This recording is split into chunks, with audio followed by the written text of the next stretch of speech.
Eu me chamo Samuel, eu, mais conhecido como Silvério, eu lidero a célula Manaim há 2 anos, e esse tempo na Aliança Team tem sido muito bênção, e segunda-feira o meu pastor ele chegou para mim, do nada, só jogando, a palavra é tua. E amém. Eu estou lendo atualmente o livro expositivo de 1 João, do Hernandes Dias Lopes. E esse livro ele vem falado muito comigo, e é exatamente isso que eu quero trazer para vocês nessa noite. Já está aqui? Eu intitulei essa ministração como Você realmente está em Cristo? E antes de iniciar essa ministração, eu quero falar que essa vai ser uma ministração de uma maneira expositiva. Nós vamos ler Bíblia, mantenham suas Bíblias abertas e nós vamos explicar a palavra de Deus, amém? Antes de tudo, eu quero explicar brevemente o porquê que é tão importante de antes de pregarmos ou antes de lermos um livro da Bíblia, qual a importância de estudarmos o contexto desse livro? Eu quero exemplificar com vocês, trazendo para os nossos dias atuais. Todo mundo aqui tem um grupo no WhatsApp com amigos próximos, certo? Agora, se você pega esse grupo e isola uma mensagem desse grupo, vamos supor que alguém manda assim, mano, hoje vai ser muito pesado, ou hoje vai ser muito forte. Se eu entregar exatamente essa mensagem para uma pessoa aleatória, essa pessoa não vai saber interpretar essa mensagem de maneira correta. Por quê? Porque ela está sem o contexto. Então, qual a importância de a gente estudar, e o nosso dever como cristão é fazer isso, os contextos bíblicos, os contextos das cartas dos evangelhos de Mateus, Marcos, Lucas, João, os contextos das cartas de Paulo, os contextos das cartas gerais, estudar realmente teologia. Eu tenho certeza que todo cristão ele deve estudar teologia, não ser um teólogo, mas estudar teologia. De uma forma bem fácil, teologia seria o estudo de Deus, né? É exatamente isso que o teologia ele traz. Então, eu quero trazer primeiramente o contexto para depois entrar realmente no texto. Como eu falei, nós vamos expor 1 João 1, do 5 ao 10. Mas antes disso, eu quero que a mídia projete Atos 1:8, por favor. Certo. Esse texto todo mundo conhece. Atos 1:8, mas receberão poder quando o Espírito Santo descer sobre vocês, e serão minhas testemunhas, tanto em Jerusalém como em toda a Judéia e Samaria e até os confins da terra. Essa foi a promessa de Jesus para os apóstolos. Essa é a promessa de Jesus para nós, que nós seríamos testemunhas, que receberíamos poder do Espírito para ser essa testemunha do Evangelho. E essa tarefa é uma tarefa ainda dos dias atuais. Por que eu estou falando isso? Porque lá na igreja do primeiro século, o evangelho ele estava muito reunido, muito centrado em Jerusalém. Por quê? Porque foi lá que aconteceu o dia de Pentecostes. Foi lá que o Espírito desceu, a profecia de Joel se cumpriu, então eles receberam poder. Obrigado, mano. E por que eu estou falando sobre Atos 1:8? Porque os cristãos do primeiro século, eles estavam muito focados em pregar em Jerusalém. Eles sabiam que iam pregar nas regiões ao redor, mas de começo eles estavam pregando somente em Jerusalém. Eu quero que projetem, para a gente andar um pouco, Atos 8... Projeta para mim Atos 8:1, exatamente. Todo mundo aqui conhece a história de Estevão? Ou alguém não conhece? Vocês conhecem? Certo. A história de Estevão, ele era um jovem cheio do Espírito Santo, que morreu pelo Evangelho. Ele foi o primeiro, como nós conhecemos, mártir Ele foi a primeira pessoa na Bíblia que aparece no Novo Testamento por morrer porque professou a sua fé em Cristo Jesus. E por que que Estevão, nesse contexto todo, se torna muito importante? Vocês lembram que eu falei que em Atos 1:8, a mensagem do Evangelho estava muito centrada em Jerusalém. Em Estevão, aparece... projeta para mim Atos 8:4, por favor. Exatamente. Atos 8:4 fala assim: os que haviam sido dispersos pregavam a palavra por onde quer que fossem. O que isso significa? Atos 1:8, a mensagem estava muito centrada em Jerusalém. Quando Estevão morre, a palavra de Deus fala que houve uma grande perseguição contra os cristãos. O que essa perseguição teve a ver com a pregação do Evangelho? Que Atos 8:4 fala que por conta dessa perseguição, os cristãos se dispersaram de Jerusalém. Então a palavra ela se espalhou. E por onde quer que esses discípulos andassem, eles espalhavam esse Evangelho. Como é o nosso papel? E Samuel, onde que isso entra em 1 João? Onde que isso se conecta com João? Exatamente quando nessas viagens dos discípulos, eles chegaram até na região da Ásia Menor. A Ásia Menor, atualmente, ela é a Turquia. E é exatamente ali onde nascem igrejas muito importantes, como Éfeso, Esmirna, Laodiceia. E é exatamente onde o nosso querido apóstolo João, ele decide passar o resto da sua vida, o final de sua vida, na real. João, ele já era um senhor de idade. João, ele foi o último apóstolo a morrer. E João, em sua velhice, ele morou em Éfeso. E aqui que entra 1 João. João, ele era um senhor de idade, como eu falei. Ele era um ancião, ele era respeitado por ser apóstolo. Só que o sentimento que João tinha com aquelas igrejas era como se ele fosse um pai que deveria cuidar dos filhos de Deus. E o contexto da carta de João, aqui entrando já um pouco mais em 1 João, era exatamente que uma forma muito comum de se pregar o evangelho nos primeiros séculos, na real a mais comum, era viajando, né? Não existia WhatsApp, não existia redes sociais no geral, então ou uma carta era enviada, ou essa pessoa viajava e pregava esse evangelho naquela cidade. Como que isso se conecta com 1 João? Com o evangelho se difundindo e não tendo uma base muito concreta, uma base muito sólida, ou pessoas que ouviram só uma parte do evangelho, interpretavam como queriam, nessas igrejas da Ásia Menor que eu falei que o evangelho já tinha chegado, apareceram falsos mestres, que foi uma das primeiras heresias que os cristãos eles tiveram que rebater, a heresia do gnosticismo. E na Ásia Menor, ali naquela região, como que funcionava? No primeiro século, a hospitalidade cristã ela era uma obrigação. Ou seja, se você conhecesse alguém, se você tivesse visto alguém na sua cidade que você não conhecia, a sua obrigação era ir lá e falar assim: você é cristão? Você é da onde? Eu te recebo na minha casa, vem aqui que eu protejo você, se você for mais adiante, eu lhe dou mantimentos para que você continue a sua viagem. Ou seja, essa hospitalidade cristã era algo muito comum naquela época. Então, se chegasse esse missionário, ele era bem-vindo na casa de qualquer cristão.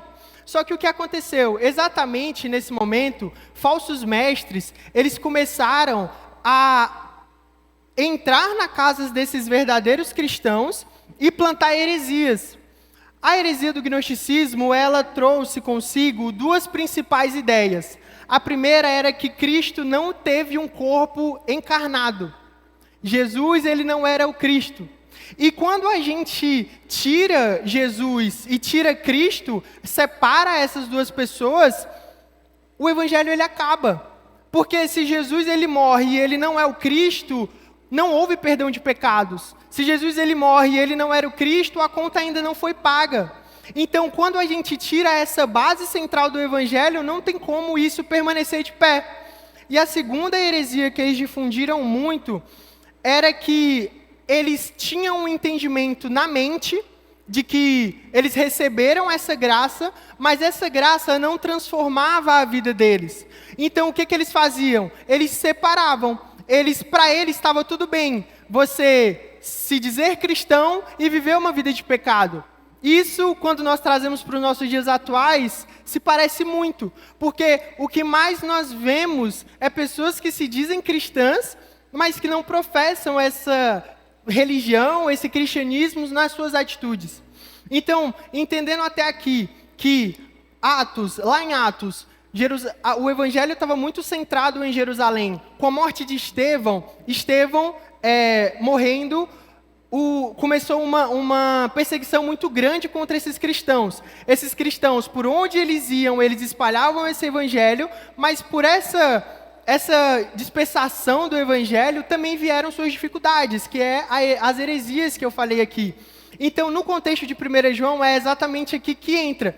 1 João, ele quer fazer essa carta e escreve essa carta, como eu falei, como um pai querendo proteger os filhos.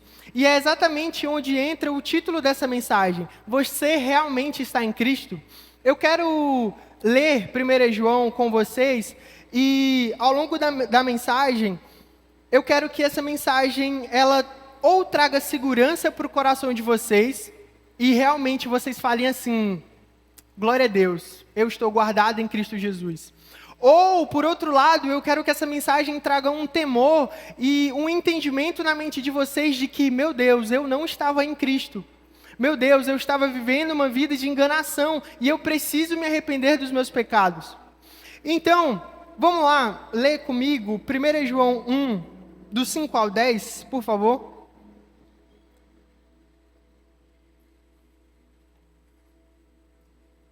Pode projetar, por favor. Obrigado. Vamos lá? João, ele começa assim. Esta é a mensagem que dele ouvimos e transmitimos a vocês. Deus é luz e nele não há treva alguma. Próximo.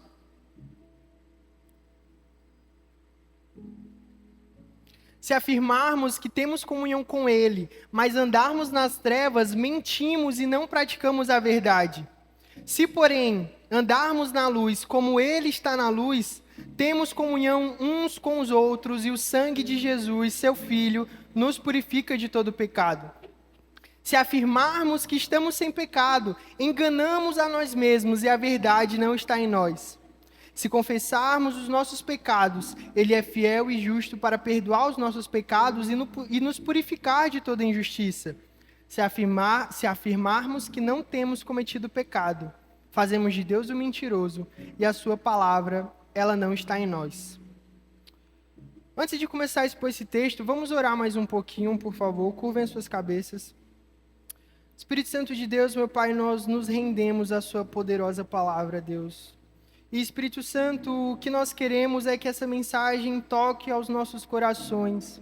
Nós oramos para que o seu Espírito ele flua nesse lugar, Jesus, dando entendimento a quem precisa, dando convicção do pecado ao quem precisa, trazendo da morte para a vida quem precisa ser ressuscitado em você, meu Pai. Espírito Santo de Deus, nós oramos para que a sua presença permaneça conosco nesse lugar. Proteja a nossa mente, o nosso coração e que você guie esse momento de exposição, meu Pai, no nome poderoso de Jesus. Amém? Vamos lá. Eu quero começar com o versículo 5. Coloca na tela para mim, por favor. O 1 João 5, certo? Como eu falei, quando João ele escreve essa carta, ele não está preocupado em rebater exatamente, ir contra diretamente os hereges daquela época. Ele quer proteger os filhos de Deus. Então, ao invés de ele começar essa carta falando assim, vocês estão errados, ele fala assim, não, primeiro eu quero trazer segurança para aqueles que já estão em Cristo. E como que ele faz isso? A mensagem de João, a gente pode resumir ela nesse versículo 5, nessa uma frase. Esta é a mensagem que dele ouvimos e transmitimos a vocês. Deus é luz e nele não há treva alguma. Quando nós paramos para pensar em que sentido Deus é luz, nós primeiro podemos pensar e entender que Deus é luz por se auto-revelar. Não é um homem que morreu por nós, não é qualquer homem que morreu por nós. Jesus morreu por nós. 1 João 14,19 fala que nós amamos porque Ele nos amou primeiro. O encontro de Paulo nos mostra algo muito interessante, que foi Jesus que foi ao encontro de Paulo. Quando nós falamos de um Deus de luz, nós falamos de um Deus que se revela para nós. Nós falamos de um Deus que nos quer por perto. Nós falamos de um Deus que quer nos salvar e nos tirar dessa vida de pecado. Então essa mensagem do versículo 5, Deus é luz e nele não há treva nenhuma. Deus é luz no sentido de perfeição absoluta. Nós não podemos colocar algum erro ou alguma treva no caráter de Deus, porque Deus ele é um ser santo, Deus ele é um ser justo, Deus ele é um ser puro. E essa mensagem de Deus é luz e nele não há treva alguma é de extrema importância para nós, porque adolescentes, se nós não entendermos quem Deus é, nós vamos distorcer tudo. Se nós não entendermos o que verdadeiramente o caráter de Cristo, ele passou naquela morte da cruz, nós não vamos entender nada, nós vamos distorcer a fé, nós vamos distorcer o amor, nós vamos distorcer a santidade. Então, o ponto principal dessa mensagem é: Deus é luz e nele não há treva alguma. William, eu não sei como é que pronuncia o nome desse cara, mas só William. O William, ele fala que 1 João é como se essa carta fosse um álbum familiar que mostra quem são os filhos de Deus. Quando você está numa casa e você vê um álbum de família, o que você espera ver lá? Pessoas da sua família ou de quem quer que seja a família que você está vendo ali. E é exatamente isso que 1 João ele traz, essa ideia de quem são os filhos de Deus. Com essa introdução de Deus é luz e nele não há treva alguma, eu quero separar essa palavra em 3 tópicos, ou dividir ela. Eu coloquei 3 maneiras de viver na luz. O tópico 1 seria: pare de fingir. No versículo 6, coloca para mim, por favor. Nós lemos assim: se afirmarmos que temos comunhão com Ele, mas andamos nas trevas, mentimos e não praticamos a verdade. Qual que é a mentira aqui? A mentira é você falar que tem uma amizade com Deus, mas os seus atos não responderem essa amizade. A mentira aqui está em você falar que foi transformado pelo Evangelho, mas só ser transformado dentro da igreja. Quando nós falamos de luz e trevas, é algo que não se mistura. Deus por ser luz e o mundo, Satanás por ser essas trevas, é algo que não tem como conciliar. Eu lembro de um discípulo meu falando que o muro é do diabo, né? Quando o povo fala assim: ah não, o cara tá em cima do muro. Meu amigo, o muro é do diabo. Não tem como esse muro participar do reino de Deus. A linguagem de João ela é muito direta, de falar: ou você está em Deus, ou você está sobre o domínio de Satanás. Ou você está na luz, ou você está nas trevas. Ou você é filho de Deus, ou você é filho da perdição. Então, como que João, expondo isso, ele pode trazer segurança para eles? Porque a partir do momento que ele fala isso, a gente pode fazer uma autoanálise de nós mesmos.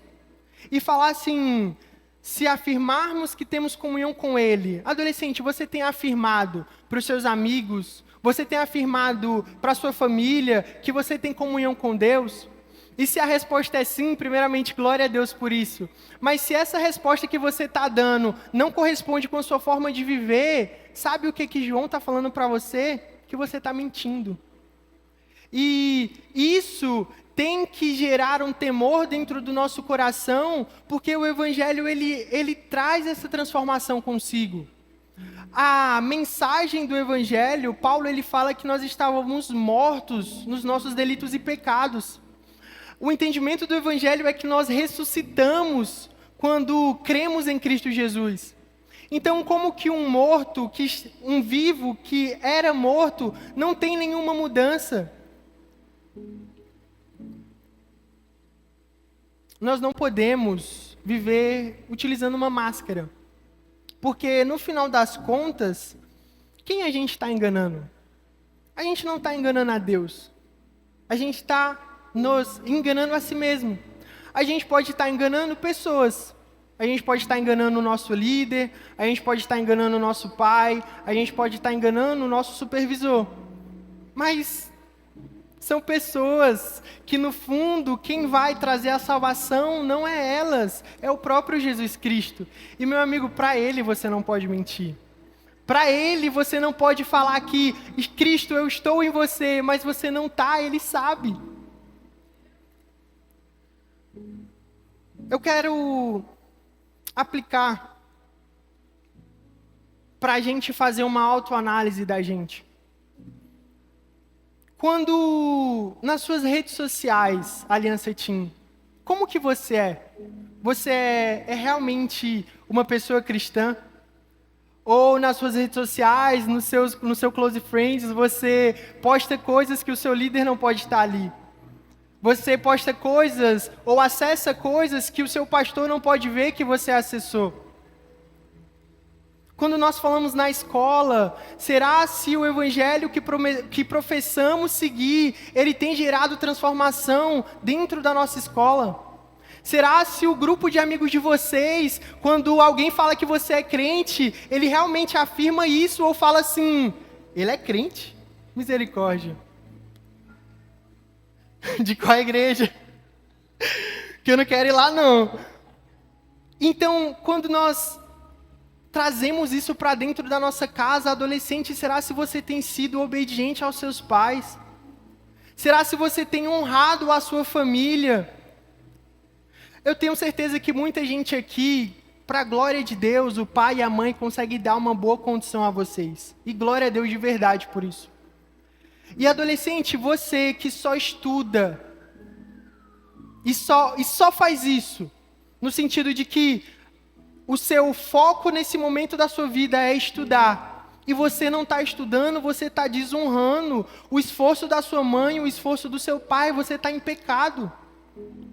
Quando nós falamos que somos transformados pelo Evangelho, mas não nos esforçamos a ser melhores alunos dentro da escola, isso está errado.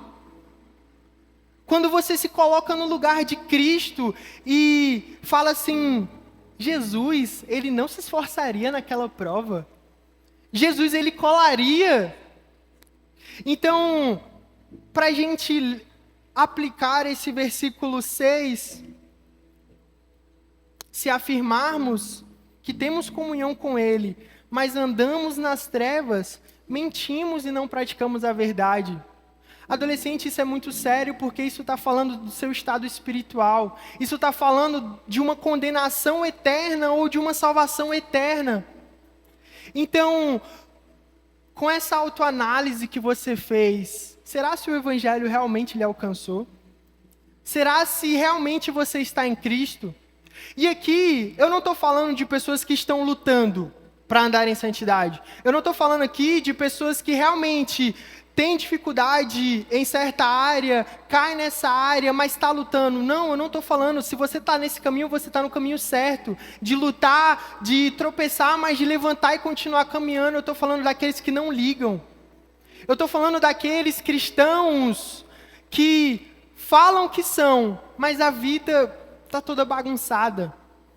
O que João ele fala para você é que você está mentindo. O versículo 7 seria o tópico 2. Projeta para mim o versículo 7, por favor.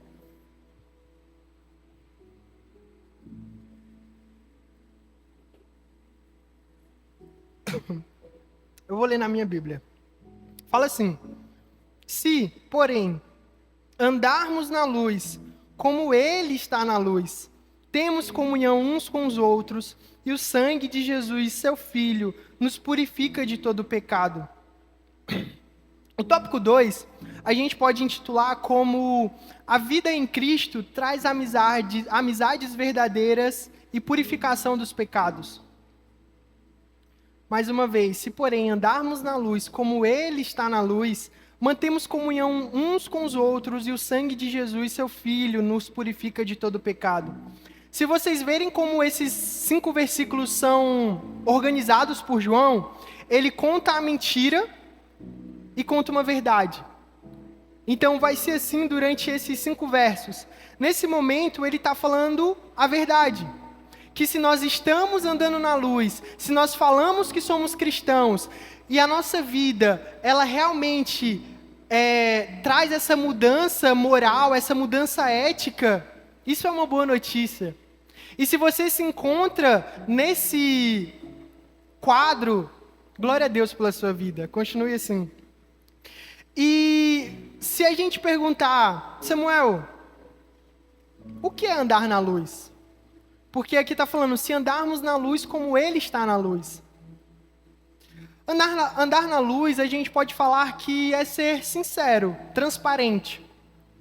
Andar na luz, a gente pode falar que é ter coragem sobre afirmar tanto os seus erros quanto os seus acertos. Para quem lhe acompanha, para um amigo que você confia e que sabe que pode lhe ajudar em Cristo.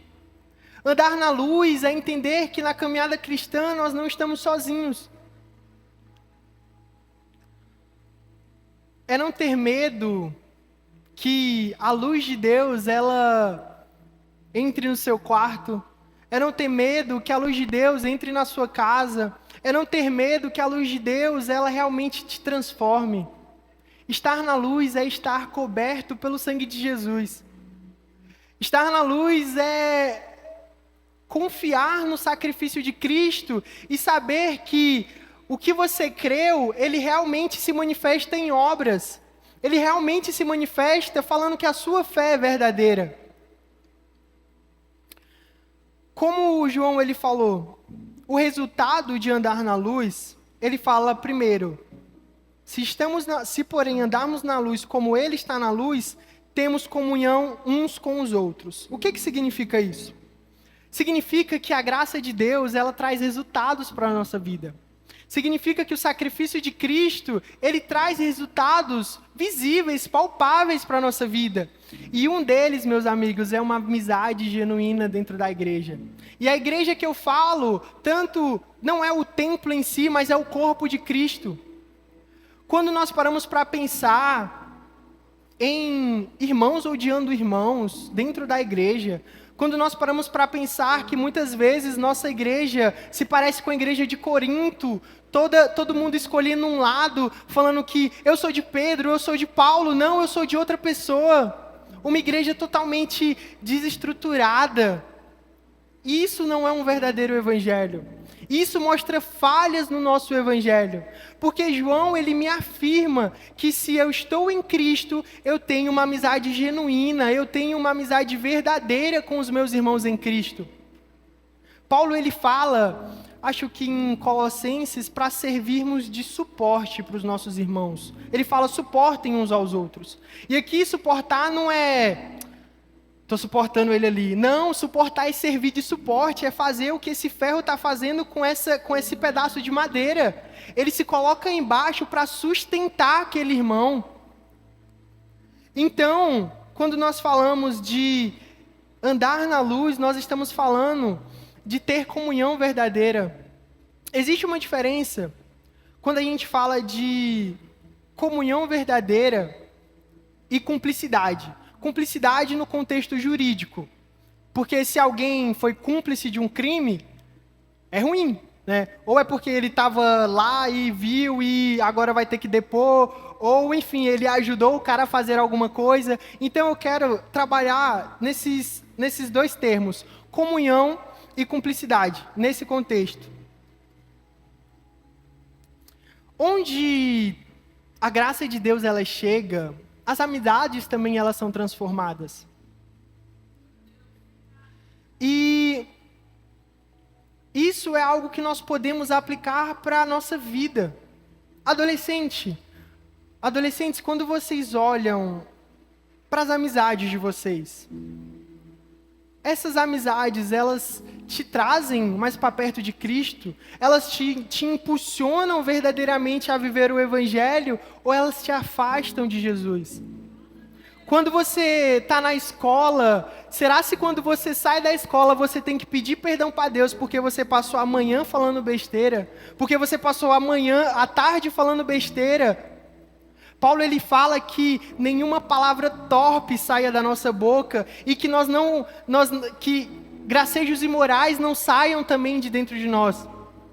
E quantas vezes nós brincamos com a imoralidade, quantas vezes nós brincamos com algo que não é para brincar. E a primeira autoanálise que a gente pode fazer nisso é: como está o meu ciclo de amizade? Como tá os meus amigos? E quando eu olho para eles têm me aproximado de Jesus realmente ou não? E isso são perguntas muito fáceis de se responder. E eu realmente quero que vocês saiam daqui pensativos. De falar assim: eu acertei nisso, mas eu errei nisso. Eu preciso melhorar aqui e glória a Deus eu estou bem desse outro lado. É exatamente para isso que eu estou aqui, expondo a palavra. Então, nós entendemos que andar na luz, estar na luz, como João falou, quando nós estamos na luz, andando nela, nós temos comunhão uns com os outros. E ele ainda coloca algo a mais: e o sangue de Jesus, o seu Filho, nos purifica de todo pecado. O que significa isso? O chamado ao cristianismo, ele nunca foi um chamado à perfeição. Nós nos espelhamos em Cristo. Ele foi perfeito. Ele conseguiu. Mas a nossa natureza pecaminosa ainda está aqui. Então, por que João ele traz essa ideia de comunhão e, além do mais, ter a purificação dos pecados pelo sangue de Cristo? Porque as pessoas estavam perdidas. Vocês lembram que eu falei que aqueles falsos mestres difundiram falsas ideias dentro daquela igreja? O povo estava se perguntando: meu Deus, se aquele cara que se diz um cristão está vivendo uma vida totalmente errada, será se eu sou salvo? Ou será se aquele evangelho que ele está vivendo é o verdadeiro? Essa era a dúvida que estava passando na mente das igrejas ali da Ásia Menor. E é dentro disso que João ele escreve que o sangue de Jesus nos purifica de todo pecado. Por quê? Porque uma das heresias deles que eles difundiram é que eles não tinham pecado. E por eles não terem pecado, eles podiam viver como eles bem quisessem. E João aqui contradiz isso, falando que quem nos purifica de todo pecado é o sangue de Cristo, mas nós ainda temos a natureza pecaminosa. Samuel, o que isso significa para acalmar o meu coração? Significa que Lamentações 3 fala que as misericórdias de Deus elas se renovam dia após dia. Fala que existe uma graça infinita para nós a partir do momento que Cristo morre por nós, a conta ela é paga. Significa, adolescente, que a graça de Cristo ela perdoou seus pecados. Significa que a morte de Cristo, ela pagou o preço que era devido. Mas aqui entra um ponto muito importante. Não para você viver uma vida de pecado, mas para você caminhar com Jesus verdadeiramente. E na caminhada com Cristo verdadeiramente, infelizmente, nós vamos cair. Infelizmente, nós vamos pecar. Mas aqui, João, ele acalma o coração dessas igrejas falando: ei, o sangue de Jesus pagou. Isso, para os nossos corações, não deve trazer uma ideia de que, beleza, então eu posso pecar, vou sair endoidando. Não, significa temor. Significa que eu respeito o sacrifício de Cristo e eu quero viver através desse sacrifício. Então, quando ele fala de perdão dos pecados, ele está falando de uma limpeza diária. Eu li uma frase esses dias que ela falava que nós conseguimos não pecar. Nós conseguimos não pecar. Os pecados, eles são decisões. E uma coisa muito importante que eu não sei se todo mundo sabe, 1 Coríntios 10:13 fala que não há pecado que nós não possamos suportar. Que Deus ele não lança uma tentação além do que nós possamos suportar. Isso é muito importante porque quebra com aquela ideia de você chegar no seu líder e falar assim, não deu. O pecado foi grande, a tentação foi grande demais. Foi grande porque você se colocou naquele lugar. Então, a chave que 1 Coríntios nos dá é entender que todo pecado ele é suportável. Então, nós conseguimos não pecar, mas infelizmente nós não conseguimos nunca pecar, porque nós somos pecadores. Então, o pecado na vida do cristão, ele é para ser como se fosse um acidente. Acontece aqui e acolá. Não é para ser algo contínuo. Não é para ser algo que acontece todo dia. Não é para ser algo que acontece toda semana e você volta para o seu líder. E volte mesmo, viu? Não esconda. Então, o versículo 7, ele nos traz esses dois entendimentos que a gente pode fazer essa autoanálise. Como que anda o ciclo de amizade de vocês?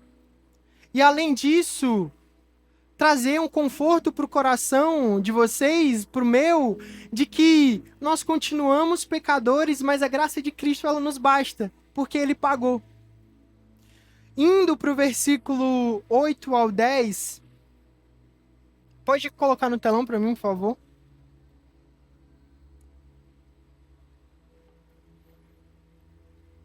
Vamos lá. Vamos ler até o 10. Se afirmarmos que estamos sem pecado, enganamos a nós mesmos, e a verdade não está em nós. Se confessarmos os nossos pecados, Ele é fiel e justo para perdoar os nossos pecados e nos purificar de toda injustiça. Se afirmarmos que não temos cometido pecado, fazemos de Deus um mentiroso e a sua palavra não está em nós. Como que a gente vai desenvolver esse tópico? Nós podemos colocar aqui é que Deus ele tem uma promessa para nós que é nos purificar de todo o pecado. Que é quando ele morre na cruz, ele paga todo o preço. Então não há um preço mais a ser pago. Ele pagou. Agora há uma vida de correspondência a essa cruz. Quando... Oi? Do tópico 3, né? Coloca o perdão de Deus é fiel e justo. Aqui, João, ele começa falando de dois tipos de mentiras. Ele fala no versículo 8 de uma mentira sutil. Ele fala, se afirmarmos que estamos sem pecados, enganamos a nós mesmos. Você já viu aquela pessoa que fala assim, não, eu não tenho pecado não, eu sou boa. Não, eu não tenho pecado não, eu sou um bom filho, ou sei lá, eu sou uma boa pessoa. A verdade é que o diagnóstico de Deus é contrário a isso. O diagnóstico de Deus é que todos pecaram e estão destituídos da graça de Deus. Nós nascemos pecadores. Davi fala que em pecado me concebeu minha mãe. Então, desde o nosso ventre, essa natureza pecaminosa, ela está em nós. E é por isso que o sacrifício de Cristo, ele é essencial para a gente, porque fora dele nós não temos vida. E essa mentira de você falar, eu não tenho pecado, é um auto-engano muito perigoso. Porque quando você se coloca nessa posição de falar que não tem pecado, se você não tem pecado, você não precisa de sacrifício. Se você não tem pecado, o que Jesus fez por nós pouco importa. E quando nós excluímos Cristo da nossa caminhada, já era. Não tem outro caminho. A gente pode colocar essa mentira como muito grande, mas a gente vai colocar ela aqui como sutil. Porque existe uma mentira pior ainda, que o povo daquela época, os falsos mestres, estavam falando. No versículo 10, eles falam assim: se afirmarmos que não temos cometido pecado, fazemos de Deus um mentiroso e a sua palavra não está em nós. Quando nós falamos eu não cometo pecado, quando nós falamos que, não, eu não preciso confessar nada não, porque eu estou tranquilo, nós estamos mentindo, igual eu falei, do diagnóstico que Deus deu pra gente. Que nós somos pecadores e precisamos do sacrifício de Cristo. Quando ali no versículo 9, ele fala: se confessarmos os nossos pecados, ele é fiel e justo para perdoar os nossos pecados e nos purificar de toda a injustiça. Essa palavra confessar aqui, no grego, ela traz uma ideia muito interessante, que é exatamente, seria como, o que seria confessar aqui? Seria concordar com Deus. Então, todas as vezes que nós estamos afirmando e falando, eu realmente sou um pecador, mas vivo pela graça, você está no caminho correto. Você está no caminho que Cristo ele projeta para a gente viver. E toda vez que nós falamos de eu realmente errei, esse é o caminho que Cristo ele nos trouxe. É um caminho de reconhecer que somos pecadores. Quando, nesse mesmo versículo, ele fala que ele é fiel e justo para perdoar os nossos pecados e nos purificar de toda a injustiça, é muito interessante porque os termos que João coloca aqui é fiel e justo. Por que não fiel e misericordioso? Por que não fiel e gracioso, já que nós não merecemos o perdão de Cristo? Por que João ele coloca fiel e justo? Porque, meus irmãos, Cristo, na cruz, ele paga pelos pecados. E se Deus ele te pune por um pecado que Cristo morreu, ele está sendo injusto. É por isso que aqui João ele coloca Cristo como fiel e justo. Porque a justiça de Deus foi olhar para o sacrifício de Cristo e olhar para você em Cristo e falar assim, esse aqui está tranquilo. E falar, esse aqui não precisa ir para o inferno, por quê? Porque Cristo pagou o pecado dele, porque Cristo pagou a conta dele. E injusto seria se essa pessoa que Cristo morreu fosse para o inferno, porque o sacrifício de Cristo ele não valeria nada. Então, isso é muito bom para os nossos corações, porque isso nos traz uma garantia. A garantia que nós temos é que Deus ele vai nos perdoar. Mas, mais uma vez, essa garantia nunca pode ser usada para falar assim, eu vou pecar porque eu sei que Deus vai me perdoar. Isso é um pensamento de auto-engano, isso é um pensamento do inimigo. Isso não é um pensamento de um verdadeiro cristão. Finalizando essa palavra, indo já para a parte da conclusão, como eu falei lá no começo, eu quero que essa palavra tenha dois grupos aqui. Se tiver só um, glória a Deus. O grupo que ouviu toda essa ministração e falou assim, Samuel, glória a Deus que eu estou em Cristo e eu realmente estou em Cristo. Se você faz parte desse grupo, o que eu falo para você é persevere. O que eu falo para você é continue caminhando. O que eu falo para você é que vale a pena você cortar amizades por Cristo. O que eu falo para você é que vale a pena você não seguir o que os adolescentes da sua escola faz por amor a Jesus. Vale a pena. E se você faz parte do outro grupo, que você fala assim, Samuel, eu conheço a Cristo, mas como a gente falou aqui, a sua vida não corresponde a isso, as suas palavras não correspondem a isso, as suas atitudes elas não correspondem a isso. Eu quero que essa mensagem gere em você um arrependimento. Eu quero que essa mensagem gere em você um entendimento de, meu Deus, eu não estou salvo e eu preciso dessa salvação. Ou talvez, voltando para o primeiro grupo, como as igrejas ali da Ásia Menor estavam inseguras, com medo, sem saber, será se eu sou salvo? Eu também quero trazer uma mensagem e um consolo para a alma daquelas pessoas que falam, eu não sei se eu sou salvo. Eu acho que isso é uma pergunta que todo mundo se faz, ou já se fez alguma vez na vida. Tipo, meu Deus, será se eu sou salvo realmente? E quando nós andamos um pouquinho nesse livro de 1 João, nós vemos que João ele vai falar de um medo que não vem de Deus. E qual é o medo que não vem de Deus? É o medo de você estar em Cristo e ainda ter medo da condenação.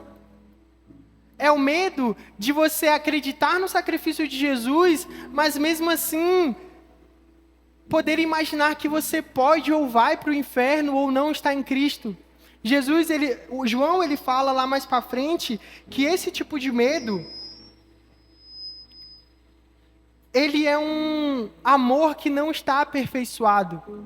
Então, adolescente, tanto para você eu quero trazer um consolo de que se você se considera, se você realmente crê, se a sua vida ela tem sido transformada pelo Evangelho, acalme o seu coração. Não tenham essas dúvidas no seu coração sobre, meu Deus, eu tenho medo de pecar e sei lá, Deus me odiar para sempre. Ele sabe que nós vamos pecar.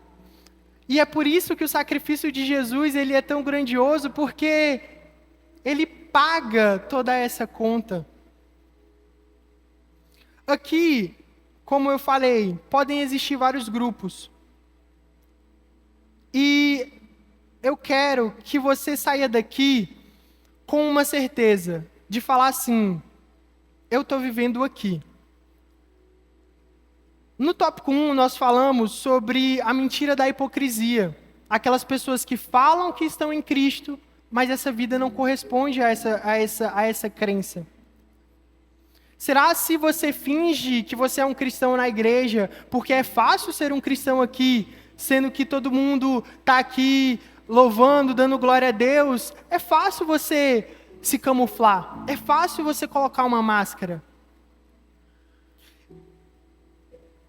Então, no versículo 6, ele fala exatamente dessa hipocrisia, dessa mentira. Se você se encontra nesse tópico, se arrependa. Se arrependa e corra para os braços de Jesus. Se arrependa e realmente viva uma vida de santidade, viva uma vida honrando a Deus, os seus pais. Você também pode estar no tópico 3 que a gente conversou, que seria ali dos versículos de 8 ao 10. Vivendo um auto-engano. Você pode culpar os outros, você pode culpar a Deus. Você pode não querer concordar sobre a verdade da sua natureza. De falar, eu pecador? Não, não sou não. Mas esse é o diagnóstico de Deus para nós. E se você se encontra nesse tópico, entenda que o que o nosso Deus fala tá dito, né? E se ele disse que, Paulo falando, que todos nós pecamos e estamos destituídos da graça de Deus, todos nós carecemos da glória de Deus. Todos nós carecemos da presença de Deus. Ou você, como eu falei, pode estar no tópico 2 que a gente conversou. De estar na luz, andar na luz, ter comunhão uns com os outros e se sentir, saber que o sangue de Jesus nos purifica de todo pecado.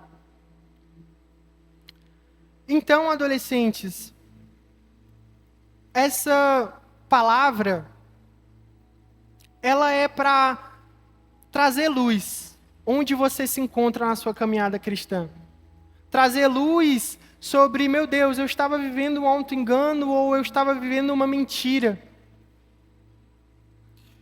Vocês podem ficar de pé, por favor?